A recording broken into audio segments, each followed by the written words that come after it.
We're here at the Las Palmas pool in National City for a high school boys water polo game between Mesa League rivals Eastlake and Hilltop.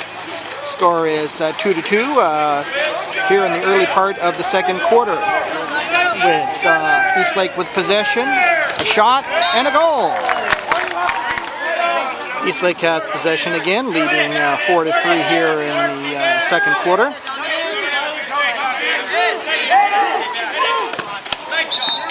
Blocked over the net.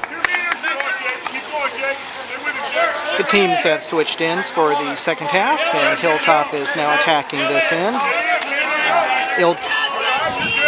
Eastlake is leading 6-3 here in the third quarter.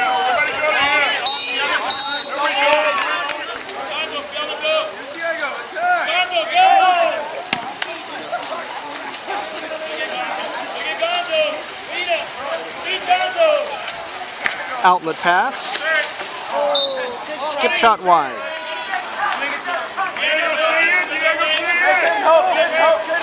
Hilltop in the attacking zone again. A shot and a goal. 6-4. We're here in the fourth quarter. Eastlake has built a 9-5 lead.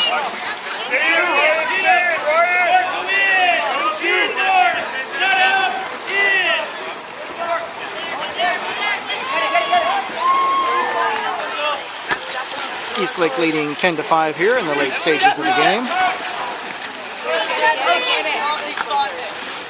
Make that 11-5. And Eastlake has won the Mesa League opener for both teams by a score of 11-6.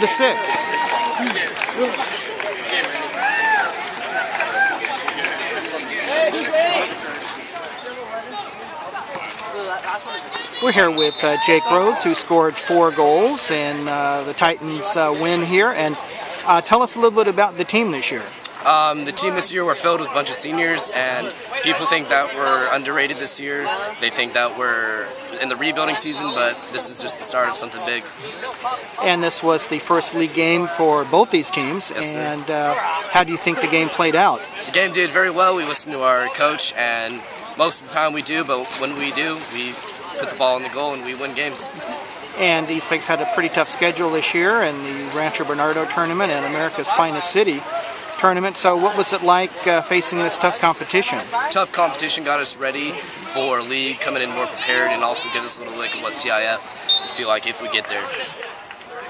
We're here with Eastlake head coach Stuart Sokol, a Hilltop graduate of 2012, and this is his 4th year coaching water polo, his first with the Eastlake boys team, but the 3rd with the girls team. And the girls won the CIF championship. So what was that like, getting your feet wet with the CIF championship and now moving over to the boys?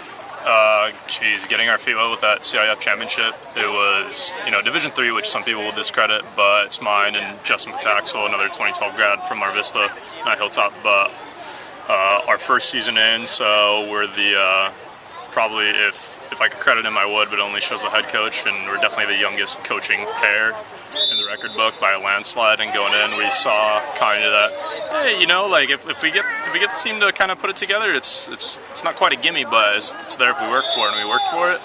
And that season paid off. Everyone worked really, really, really hard that season, and we'd love to be back there in any division. We're currently Division II for the boys. We're hoping to make waves. I'm sure every team in Division II is, because Division II, quite honestly, is all over the place this year. But it'd be nice to get back up at least in the semis and show that the South Bay. Most importantly, I like to show that the South Bay does in fact have players that can hang, because everyone around the county seems to have this kind of predisposition or conception that the South Bay can't hang anymore. That it was. It's Bonita from the mid to early 2000s and the early 90s was the powerhouse down here, and that, they haven't been that same caliber. Hilltop is nowhere near the caliber they were when my dad's team was there back in the early 80s with Tommy Martinez, and so it's kind of nice to be given an opportunity to help push the South Bay forward again. And tell us a little bit about this year's Eastlake team. This year's Eastlake team is a bit, our varsity, we're a bit senior heavy, but we are, however, playing our goalie and our starting 2 meters are sophomores. And then one of our drivers is a junior, so we're starting, I guess, 2 underclassmen and then 1 junior as well. So it's a pretty balanced group. One thing I push really, and it showed today, we're finally clicking and getting it, is that it's about the team game and not the individual game. Yes, certain players can have their goals and whatnot, but if one guy's just going for his own stats the whole time, the game's not going to go well. And we need to spread the wealth, and today I think we did a pretty good job of spreading the wealth and working the ball around to everyone pretty evenly.